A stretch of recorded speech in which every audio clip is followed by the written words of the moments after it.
दोस्तों, आप सभी का हमारे चैनल पे स्वागत है। आशा करते हैं आप स्वस्थ होंगे।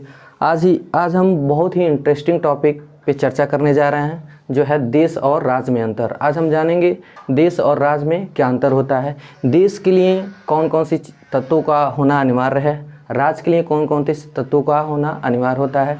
कैसे हम जानेंगे कि देश और राज्य क्या चीज़ें होती है तो हम देश कहते हैं, क्या क्या चीज़ें होती है तो हम राज्य कहते हैं। तो चलिए दोस्तों, हम जानते हैं देश के लिए अनिवार्य तत्व कौन कौन से होते हैं। पहला हमारा होता है क्षेत्रफल यानी एरिया। सबसे पहला पॉइंट ये होता है कि हमको देश के लिए सबसे ज़रूरी होता है क्षेत्रफल होना अनिवार्य, यानी क्षेत्रफल होना चाहिए। दूसरे नंबर पे आता है जनसंख्या यानी पॉपुलेशन, जनसंख्या का भी होना अनिवार्य है। तीसरे नंबर पे आता है संप्रभुता, सबसे इम्पोर्टेंट संप्रभुता यानी सॉवरेनिटी। चौथे नंबर पे आता है शासन, यानी इन चार चीज़ों की ज़रूरत हमको देश के लिए होती है। इसमें सबसे इम्पोर्टेंट संप्रभुता होता है।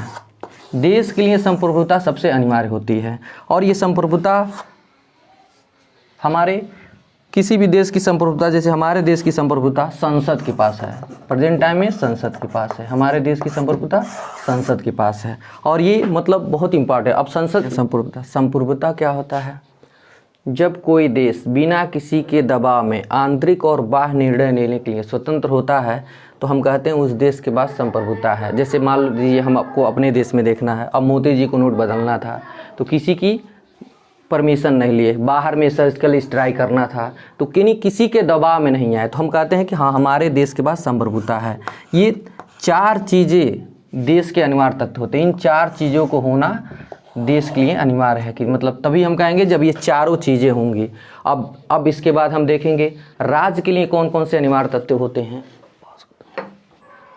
तो हम देखते हैं राज्य के लिए अनिवार्य तत्व कौन कौन से होते हैं। तो देखेंगे हम, जैसे देश के लिए अनिवार्य तत्व राज्य, जनसंख्या और संप्रभुता और शासन। इसमें क्या होता है, इसमें से संप्रभुता हट जाता है, यहाँ संप्रभुता यहाँ से हट जाती है,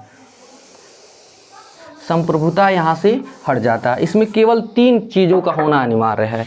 पहला क्षेत्रफल, दूसरा जनसंख्या, तीसरा शासन।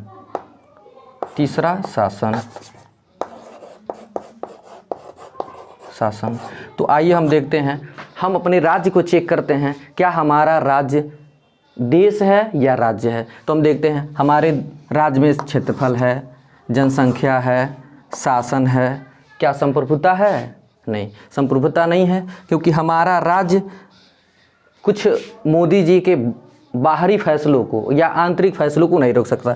जैसे नोट बदलना है तो अब यूपी की गवर्नमेंट ऐसा नहीं कर सकती कि हम मोदी जी ने नोट बदला तो हमने अपने राज्य का नोट नहीं बदलेंगे। तो ये होता है, ये राज्य में तीन चीज़ें होती हैं, क्षेत्रफल, जनसंख्या, शासन। लेकिन देश के लिए एक बढ़ जाता है जो बहुत ही इम्पॉर्टेंट होता है, संप्रभुता। ये राज्य के अनिवार्य तत्व हो जाते हैं, क्षेत्रफल, जनसंख्या और शासन। देखा, देश में चार चीज़ों का होना अनिवार्य है, क्षेत्रफल, जनसंख्या, संप्रभुता, शासन। और राज्य में तीन चीज़ का होना अनिवार्य है, क्षेत्रफल, जनसंख्या और शासन। ये दोनों में डिफरेंट होता है।